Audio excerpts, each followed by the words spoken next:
एक ठंडी सुबह जब सुनहरा सूरज घास के मैदान पर फैला, ओबी एक शानदार विचार के साथ जागा। वह अपने बगीचे की ओर कूदा, अपने पसंदीदा नाश्ते के लिए तैयार। लेकिन ओह नहीं, गाजर गायब थीं। ओबी हक्का बक्का रह गया, उसके कान सीधे खड़े हो गए। जैमी, गाजर, वे गायब हो गई हैं, उड़नछू हो गईं, हवा में घुल गईं। जैमी ने पलकें झपकाईं, हमेशा की तरह सतर्क। ओबी, गाजर हवा में नहीं उड़ती। ओबी ने जोर से सिर हिलाया। खैर, ये तो उड़ गई। अगर जैमी को किसी चीज से ज्यादा प्यार था तो वह था चीजों को जानना। उसने खाली जगह का निरीक्षण किया, ठोड़ी पर हाथ रखा। हमें इसकी जांच करनी होगी, ओबी ने नाटकीय ढंग से फुसफुसाया। एक रहस्य। और इस तरह महान जांच शुरू हुई।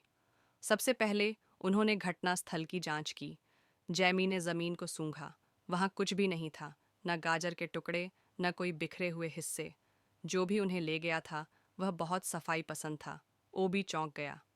एक भूत! एक भूत जो गाजर पसंद करता है। ओबी ने लंबी सांस ली।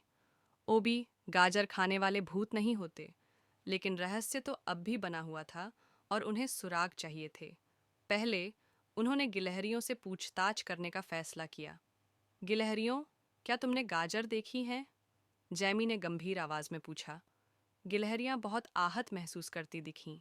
मैडम, हम केवल अखरोट का ही व्यापार करते हैं।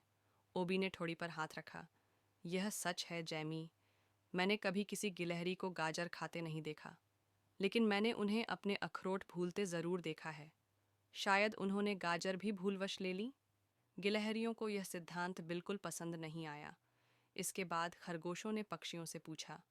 पक्षियों, क्या तुमने हमारी गाजर चुराई है? जैमी ने पूछा।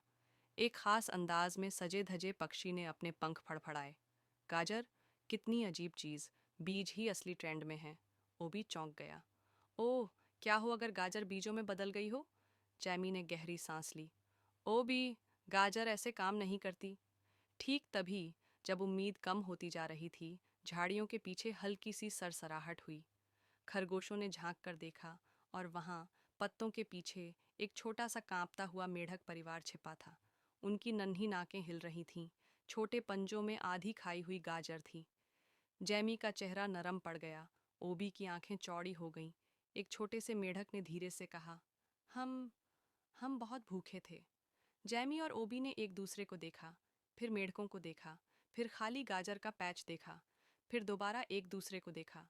मुझे लगता है हम बांट सकते हैं, ओबी ने मुस्कुराते हुए कहा। जैमी ने गहरी सांस ली, फिर मुस्कुराई। शायद हम बांट सकते हैं। और इस तरह खरगोश और मेढक मिलकर आखिरी गाजर साझा करने लगे। उस दिन जैमी और ओबी ने एक बहुत अहम सबक सीखा। कभी कभी सबसे अच्छे सरप्राइज वहीं मिलते हैं जहां हम सोच भी नहीं सकते। उस रात जब वे अपने आरामदायक घर में लौटे, ओबी ने जम्हाई ली। उसका पेट भरा हुआ था और दिल भी। तुम जानती हो जैमी, रहस्य सुलझाना वाकई मजेदार है। जैमी मुस्कुराई और दोनों नर्म घास के बिस्तर में सुकून से सो गए। बाहर चांदनी में घास का मैदान चमक रहा था और उनका घर उतना ही गर्मजोशी से भरा हुआ था जितना उनके दिल।